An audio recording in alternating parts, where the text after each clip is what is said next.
I got a new Exascend Essential 1TB CF Express Type B card, and I'm going to test it against my Angelbird AV Pro 1TB card that I bought last year. Can this unknown brand compete with Angelbird? Let's find out.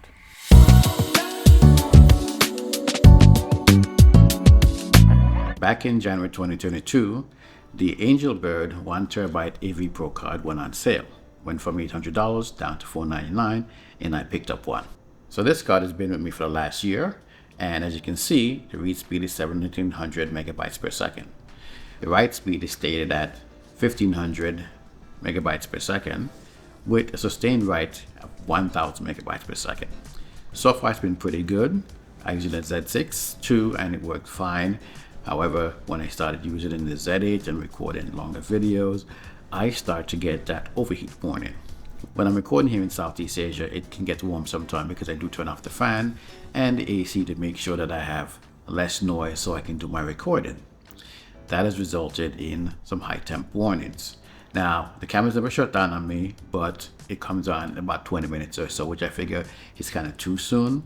Now, let's be honest, the Z8 does not have a fan on it. It's not like my FX30 that has a fan on that can record pretty much as long as you have memory card inside of it. So, that being said, I want to upgrade to a newer card. If you watch my last video about all the memory cards I researched, the only one I can get here in Malaysia is the Exascend version.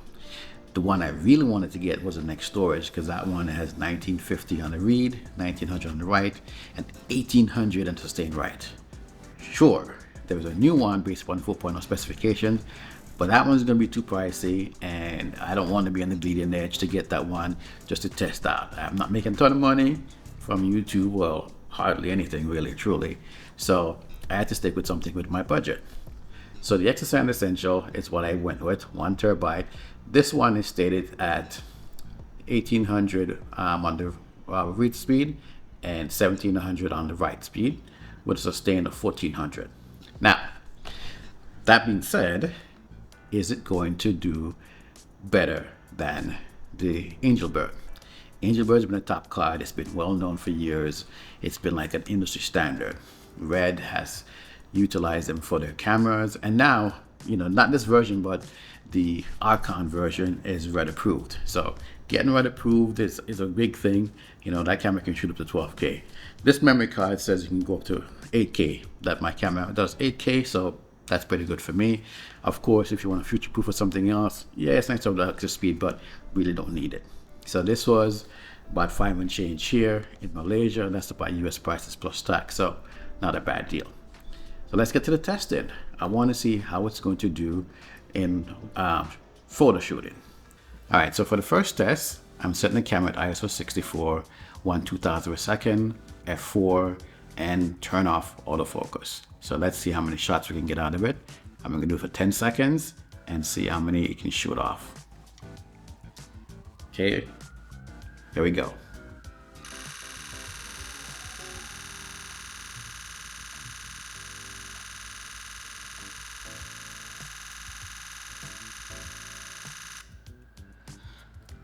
All right, so that's 10 seconds. Let's see. It was able to rattle off 207 shots. So not bad. All right, so I ran the test a few times just to see if the numbers would come out the same. And I'll say this, I won't bore you with the testing of how it was, but you know, the numbers are basically the same within margin of error. So let's start with the Angelbird. It was 20 frames per second. We got 203 shots, somewhere between 197, 207, 203 is the middle ground for that. At 30 frames per second, 198 shots. At 60 frames per second, 479. And the Exascend, it's 205 for 20 frames per second. And at 30 frames per second, got 199, about one shot more. It seemed to be kind of consistent because, you know, depending how you tap it and hit the button at the same time, you may be slightly off, but it seems to get about one shot more each time that I run the test. So I'm gonna satisfy to say 30 frames per second, 198 on the Angelbird and 199 on the Exascend. And as far as 60 frames per second, they were both right around the same, 478, 479, you know. 479, I ran them like back to back the last time, and they both got 479, so I think that's a good number there. Things got a little bit different on the video side, and I'm gonna basically keep the clip short, running through some things. The testing I did was I wanted to see if the card would be able to record 8.3K, and as you're seeing in the video, it wouldn't even record it. I was surprised because I thought it would, and I know that I tested it before and it worked. So to me, this was kind of strange, like, why didn't it work? I was trying to do like a long test just to see, 8.3K, what it would work. But then I realized something. I was shooting in 8.3K, 24 frames per second. My testing, I was doing 8.3K at 60 frames per second.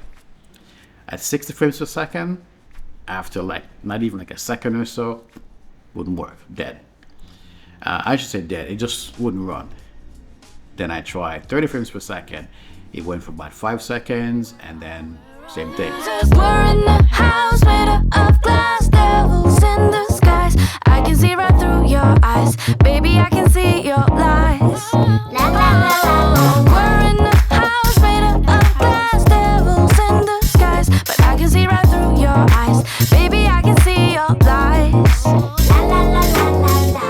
I just wanna. Just stopped. And I was like, what the heck is going on? So I tried it at 24 frames a second.